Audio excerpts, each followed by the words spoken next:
হ্যাঁ, আমাদের আসলে কি আমাদের মেইন টার্গেট ছিল ৩০০ রানের, ৩০০ রান করবো, আমাদের একটা টার্গেট ছিল। তো সাডেনলি হয় নাই, কিন্তু ইনশাল্লাহ নেক্সটের ম্যাচে আমরা চেষ্টা করব প্লাস করার জন্য। না, উনি এর থেকে ভালো করতে পারে এবং আমি আশাবাদী যে সামনের ম্যাচে আরও বেশি ভালো করবে।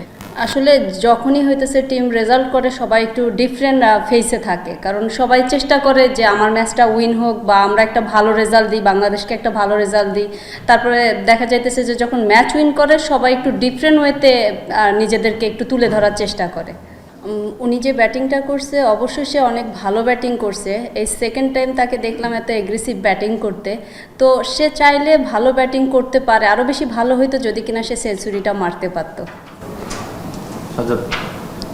শুধু ইনিংসটা নিয়ে বলবো, আমাদের টপ অর্ডারে দেখি অনেকে 60 বল খেলে 30 রান করে, এরকমই বেশি। শুরুটা সেই জায়গা থেকে একদমই আলাদা মনে হলো কি অন্যরা কি তাহলে দুর্বল কিনা, বা আমাদের টপ অর্ডারে কি আরেকটু অ্যাগ্রেসিভ খেলার সুযোগ তৈরি হলো কিনা শুরুটা। না, আসলে ওয়ানডে তো আপনার বল দেখে দেখে খেলতে হবে। উনি যখন নামছে ওই পরিস্থিতিটা ছিল একরকম, আর যখন একটা ওপেনার ব্যাটিং করে ওই টাইমটা পরিস্থিতি নতুন বলে ছিল একরকম। উনি যেটা খুব সহজে খেলতে পারছে, হয়তো বা আমাদের ওপেনারটা ওইটা মানে সাফল্য করে খেলতে পারেনি, কিন্তু উনি যে স্টার্টটা দিছে আলহামদুলিল্লাহ অনেক ভালো দিছে। নরমালি তো মিরপুরের যে উইকেট এটা স্লো এবং লো হয়ে থাকে আর কি।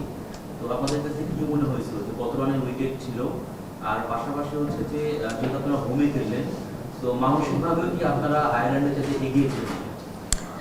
আজকের উইকেট দেখে আমার কাছে তেমন মনে হয় না যে স্লো অ্যান্ড লো উইকেট। দেখবেন ওরা যখন বল করছে ওদের কিছু বল আমাদের চেস্টের উপর থেকে গেছে। তো যদি লো উইকেট থাকতো সেটা থাকতো হাঁটুর নিচে। তো উইকেটটা ভালো ছিল হয়তো, বাট সাম বল আপনার হয়েছে 2-1টা বল নিচে হয়, কিন্তু উইকেট ভালো ছিল। উইকেটটা কত রানের ছিল? সরি, কত রানের উইকেট ছিল? 270। আরেকটা হলো যে মানে মানসিকভাবে কি আপনারা এগিয়ে ছিলেন কিনা যেহেতু আপনারা হোমে খেলছেন? হ্যাঁ, আমাদের আসলে কি আমাদের মেইন টার্গেট ছিল ৩০০ রানের, ৩০০ রান করবো, আমাদের একটা টার্গেট ছিল। তো সাডেনলি হয় নাই, কিন্তু ইনশাল্লাহ নেক্সটের ম্যাচে আমরা চেষ্টা করব প্লাস করার জন্য। আমি যখন প্রথমে রানটা দেখছি যে রানটা আপনার 200+ হইতেছে, তখন থেকে আমি ভেবে নিছি যে না, আজকে আমাদের বোলারদের খুব ভালো একটা অপরচুনিটি আছে যে ভালো মতো বল করতে পারলে আমরা এটা নিজেরাই ম্যাচটা বের করে নিয়ে আসতে পারবো।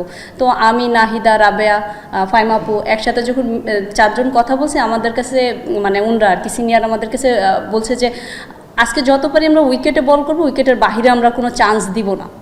হয়তো বা সাডেনলি 1-2টা বল পড়ে যায়, আসলে এটা তো আমাদের হাতে থাকে না, কিন্তু আমরা চেষ্টা করছি যে আমরা উইকেট টু উইকেট বল করার জন্য।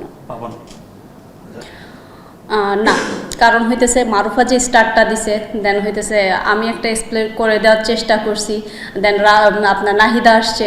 তো সব কিছু মিলাই আমার কাছে মনে হয়েছে যে না, ঠিক আছে, 4টা স্পিনার, একটা পেসার। আর যদি সাডেনলি লাগতো 2-1টা ওইখানে দেখা যাইতেছে আপনার অপশনাল বলার তো আছেই, ওটা ট্রাই করতো। আরেকটু এগ্রেসিভ দরকার ছিল।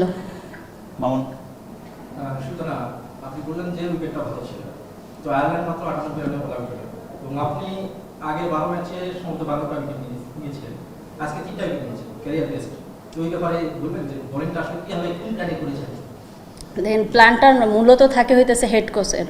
জাস্ট আমাদেরকে বলে দেওয়া হয় আমাদের কি করা উচিত ওই টাইমে, যে একটা আপনার মিডিল অর্ডারে কি করব বা হইতেছে আপনার শুরুর দিকে কি করব, এটা ওনাদের প্ল্যানিং অনুযায়ী যদি করতে পারি, দেখা যেতেছে যে 2-1টা বল তো এদিক ওদিক হয়ে যায়, কিন্তু আমাদের প্ল্যানিং ছিল আমরা উইকেট ছাড়বো না। তো উইকেটে যে আমরা বল করতে পারছি শেষে গেইনার হয়েছি। না, আমি আগের থেকেই বোলিং করতেছি, কিন্তু ন্যাশনাল টিমে আমার কাজ কি? আমার বোলিং করা। তো আমি যদি ঠিক মতো আমার টিমকে কিছু না দিতে পারি, টিম আমাকে কেন রাখবে? তো আমি চেষ্টা করি স্টার্টিংটা ভালো করে দেওয়ার জন্য। হয়তো বা স্টার্টিংটা না করতে পারলেও মিডিল অর্ডারে এসে ভালো করার ট্রাই করি। হয়তো বা ক্যাপ্টেন আমার পরে ভরসা করে, সেই ক্ষেত্রে আমাকে আগেই বলটা ধরাই দেয়, না তুমি করো আজকে বলটা। অবশ্যই উইন, যেহেতু ফার্স্ট ম্যাচ উইন করছি, আমাদের টার্গেট আছে ব্যাক টু ব্যাক ম্যাচ জিতা। আমরা চেষ্টা করব হয়তো বা কাল পরশু দিনকের ম্যাচটাও সেমভাবেই খেলার, হয়তো বা আরও বেটার করার পরিকল্পনা করতেছি আমরা নিজেরা। আবার ওইটা যখন শেষ হবে পরের ম্যাচটা নিয়ে আরও চিন্তা করব।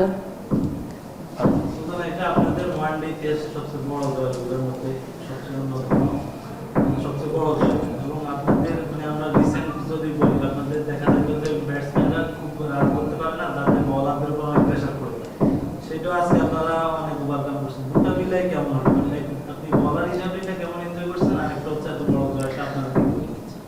চেষ্টা তো সবাই করে ব্যাটিংয়ের জন্য। এখন ওনারা তো চেষ্টা করে হয়তো বা দেখা যাইতেছে সাডেনলি একটা উইকেট পড়ে যায় বা উইকেটটা ধরতে যায়, বা ব্যাটসম্যানরা অনেক দায়িত্ব, অবশ্যই আমার ব্যাটসম্যানরা দায়িত্ববান, যদি তারা দায়িত্ববান না হতো তাহলে আমরা যে স্বাচ্ছন্দ্যভাবে বল করতে পারতাম না।